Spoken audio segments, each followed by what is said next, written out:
இன்றைக்கு நாங்கள் இந்த இஸ்ரேல் ஈரான் சண்டையை பற்றி பார்ப்போம். இந்த இஸ்ரேல் ஈரான் சண்டை பல வீடியோக்கள் நான் போட்டிருக்கிறேன். இன்றைக்கும் அதை பற்றி கொஞ்சம் பார்ப்போம். இந்த ஈரானில் போர் நிறுத்தம் என்று சொல்லி ட்ரம்ப் தலைமையில் பேச்சுவார்த்தை நடந்து கொண்டிருந்தது. அப்போ அது பேச்சுவார்த்தைன்னு சொல்லும்போதே நான் சொன்னேன், இது பேச்சுவார்த்தை முறியும், சண்டை மீண்டும் தொடரும் என்று சொல்லி. அதே மாதிரி இன்றைக்கு அந்த சண்டை நேற்றைக்கு ஈரான் இஸ்ரேலை தாக்கியது, 10 ஏவுகணை அது அடித்து. இன்றைக்கு இஸ்ரேல் ஈரானை தாக்கியிருக்கிறது. இது சும்மா சின்ன தட்டெல்லாம். ஆனால் இனி வார நாட்களில் இது இன்னும் பெருசாகினாலும் இது உடனே முடியாது.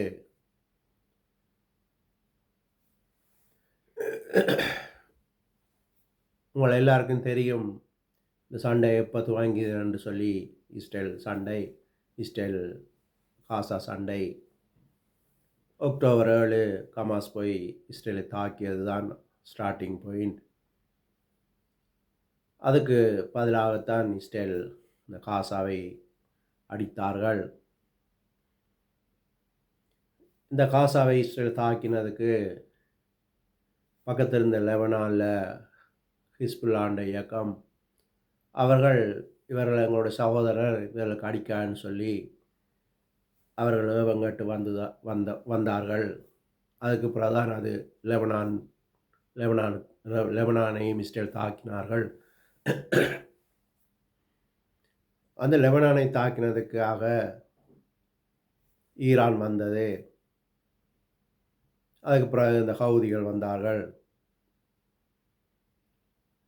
இப்போ அந்த காசா சண்டை ஒரு அளவில் குறைந்திருக்கிறது.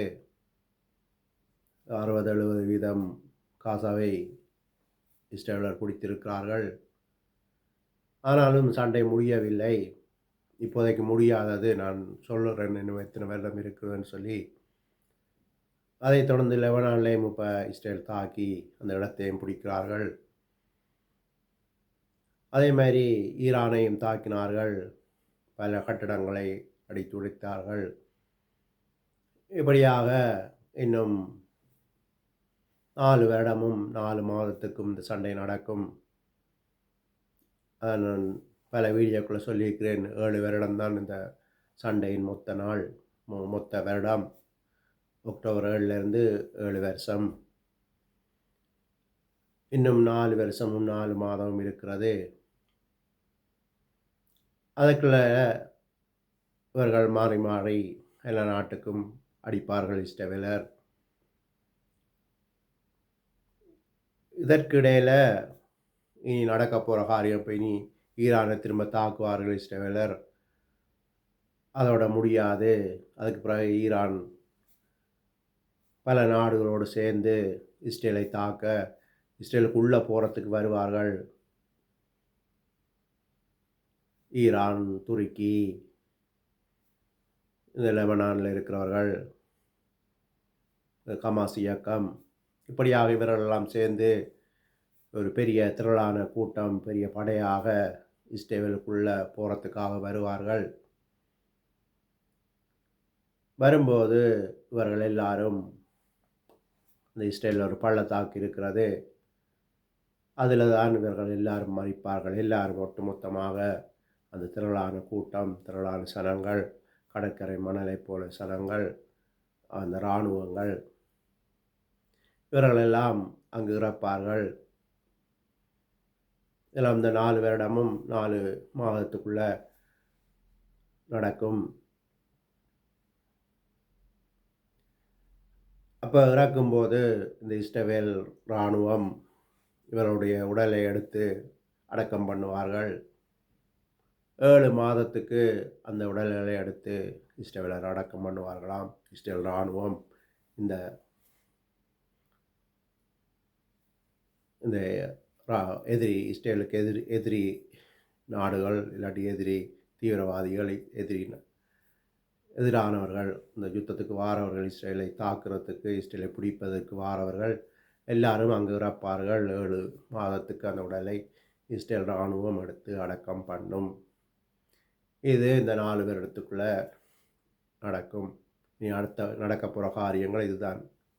இஸ்ரேலுக்கு எதிராக எழும்பி வருவார்கள் இவர்கள்.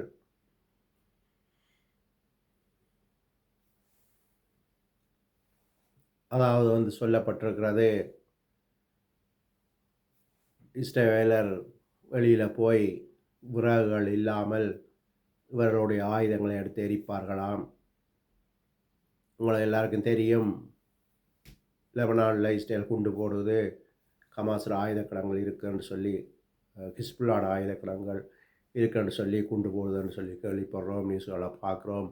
அதேமாதிரி காசாவில் போய் குண்டுகள் போடுறார்கள். அந்த ஆயுதக்கிடங்களை பார்த்து தான் குண்டுகள் போடுறார்கள்.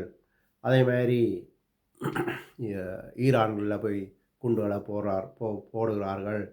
அந்த அணு ஆயுதக்கிடங்கள்லாம் அடித்தார்கள். அதேமாதிரி சிரியாவில் முதல் நடந்தது 6 மாதத்துக்கு முதல். இப்படியாக விறகுகள் இல்லாமல் ஆயுதங்களை எரிப்பதுன்னு சொல்கிறது,